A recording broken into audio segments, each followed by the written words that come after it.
सांप और गाय की कहानी। एक समय की बात है, एक गांव में एक गौशाला थी जिसमें बहुत सारी गायें रहती थी।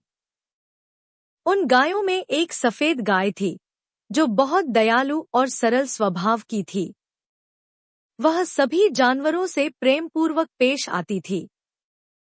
उसी गौशाला के पास एक पुराना पीपल का पेड़ था जिसके नीचे एक विषैला सांप रहता था। वह बहुत क्रोधी था और बिना कारण किसी को भी डस लेता था। गांव के लोग और जानवर उससे डरते थे। एक दिन वह सांप बहुत बीमार पड़ गया।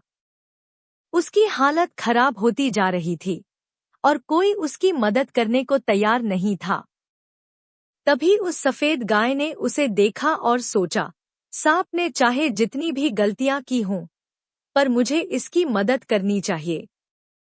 गाय ने अपनी जीभ से सांप के शरीर को सहलाया और अपनी गर्म सांसों से उसे गर्मी देने लगी। कुछ समय बाद सांप को थोड़ा आराम महसूस हुआ। वह रोज गाय के पास आता और उसके स्नेह से धीरे धीरे ठीक हो गया। सांप की सोच बदलने लगी।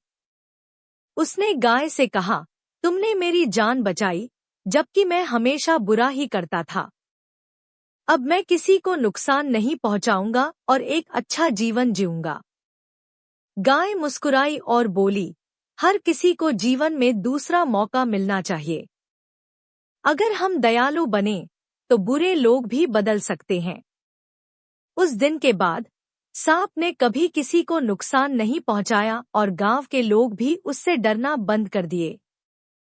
वह गाय का आभार मानता और सबके प्रति दयालु बन गया। शिक्षा। इस कहानी से हमें यह सीख मिलती है कि प्रेम और करुणा से बुरा इंसान भी बदल सकता है।